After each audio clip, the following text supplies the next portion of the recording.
Guys, kain tayo. Mag-lunch tayo ngayon guys. Tanghalian ko. Ayan. May manok tayo.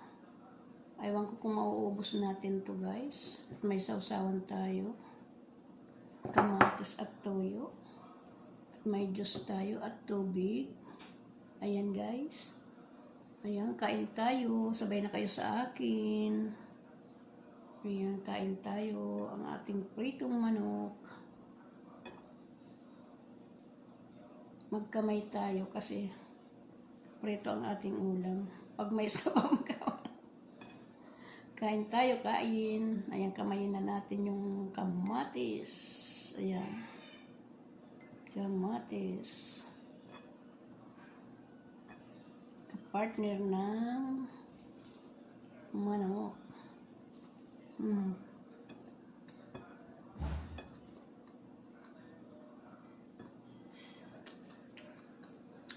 Harap.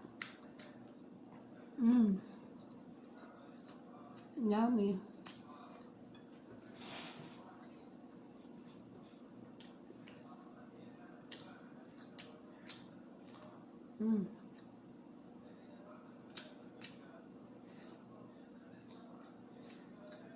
Times ngayon dito guys ay 3:45.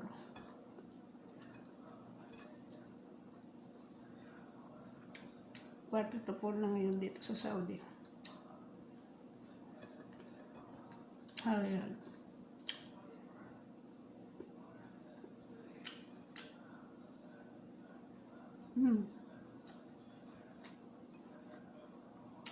Habawan natin ang toyo.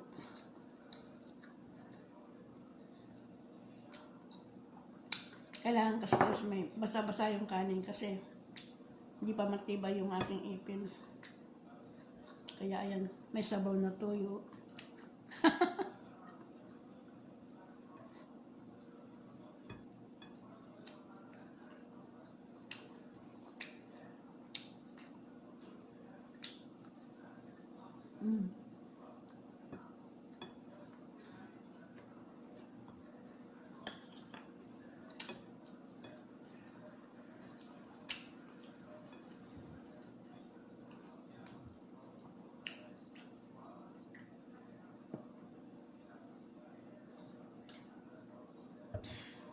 Buhay ng isang OFW. Pasensya na kayo, ay minsan nabubulol ako eh. Pasensya na kayo sa aking mga video kasi ang papangit. Ito lang ang magagawa kong contents guys dito sa loob ng bahay ng aking amo. Eh, yung kakain ako ay videoan ko. Alam ko hindi naman kagandahan pero okay lang guys para may upload tayo at kahit papano kumita naman tayo at madagdagan ang ating income. Tadi ang ating sahod ay napakaliit lang guys. Kulang pa.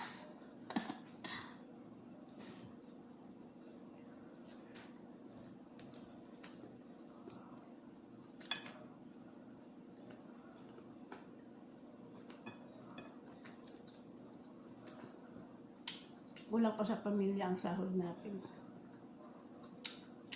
Sana mag-grow naman ang aking channel.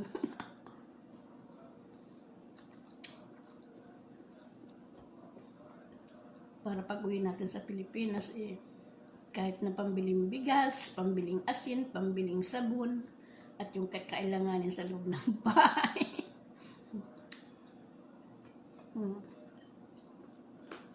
Contento na ako noon guys.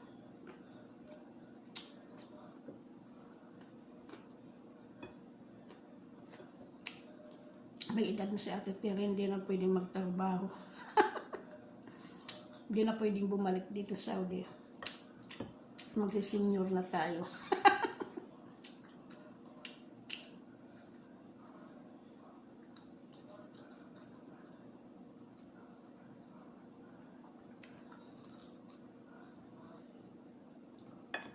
Lapit na tayong mag-exit.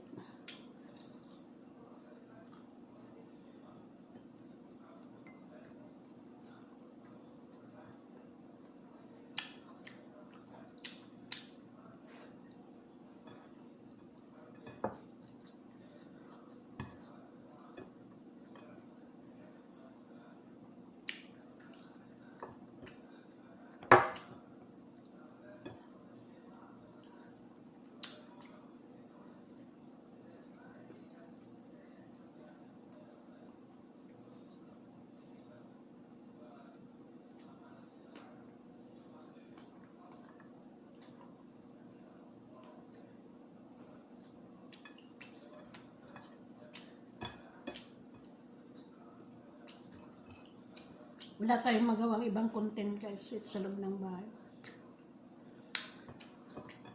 Yung trabaho ka, yung mga ibang trabaho, nakakasawa rin.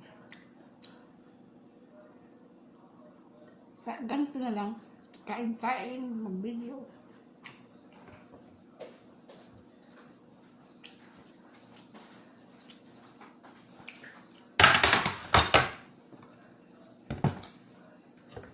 Di kinain. Akin na. Kainin ko. Busog daw siya eh. Kumain ko pa eh.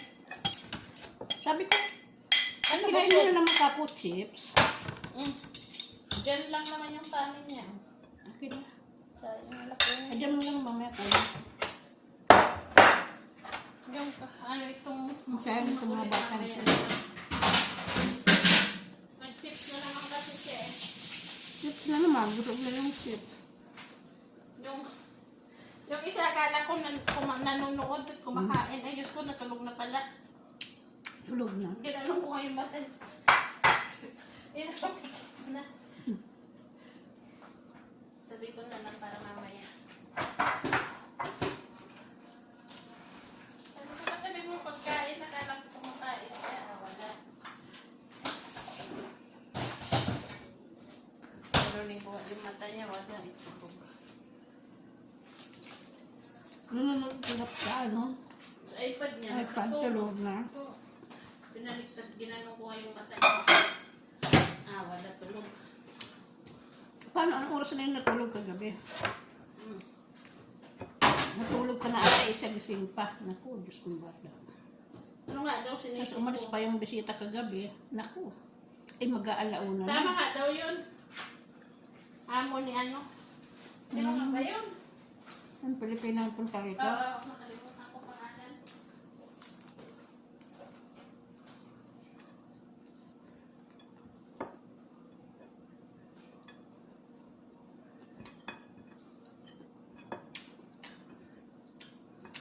Maalaga namin. Ang hinang kumain. Yung mga order sa labas gusto nila.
Ayan, hindi ko maubos gayo.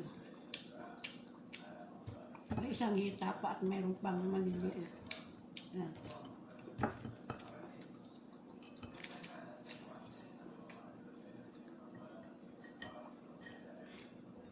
Ubusin ko yung kanin ng aking alaga. Sayang. Sa itapon lang. Ang daming sayang dito guys ng kanin. Yung iba pinapakain namin sa pusa. Ang daming pusa sa labas sa kalsada. Kaya yan, pinapakain namin yung mga tara. Pero ang daming sayang talaga. Kahit hindi pa naman siya paniskay. Ayaw nga kumain ng tira.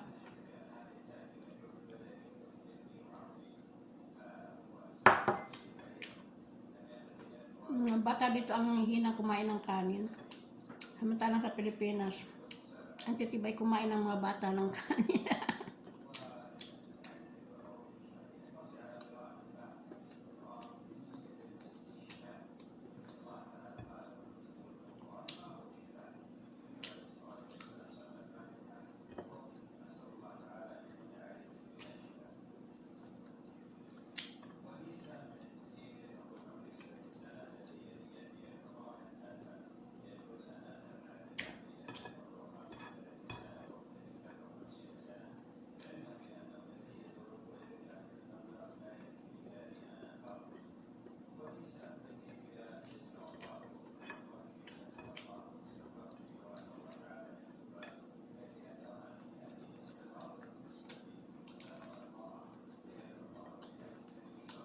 Kasi minsan yung mga tira nila kinakain namin. Kasi malinis pa naman eh. Hindi man nila kinakamay, nagpuputsara sila. Tapos, alisin namin yung kinaano ng yung hindi pang nakain, kainin namin. Kasi nangyayang kami itapon guys.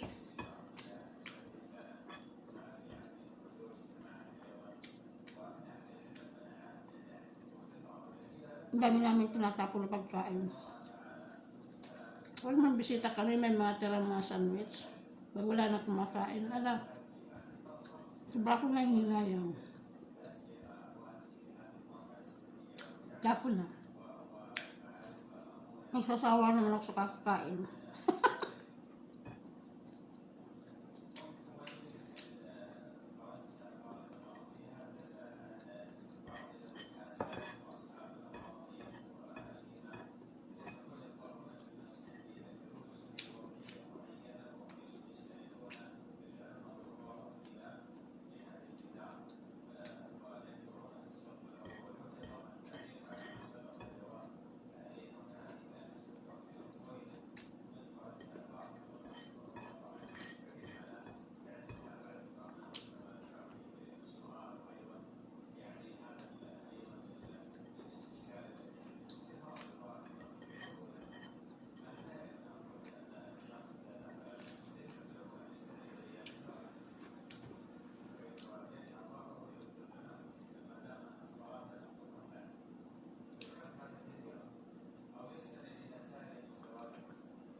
Ayan guys, dahil yung juice ay sobrang lamig, bawal pa sa aking liig kasi may tayo sa aking liig. Hindi ko pala nailabas, kaya yan, maya natin iinumin pag medyo hindi na malamig. Sobrang lamig, baka malamigan yung aking liig. Ayan guys, maraming salamat. At nandiyan kayo lagi sumusuporta sa aking mga video kahit na hindi maganda. Ayan. Shout out sa inyong lahat. Love you all. And God bless all. Ingat ang lahat. Bye-bye.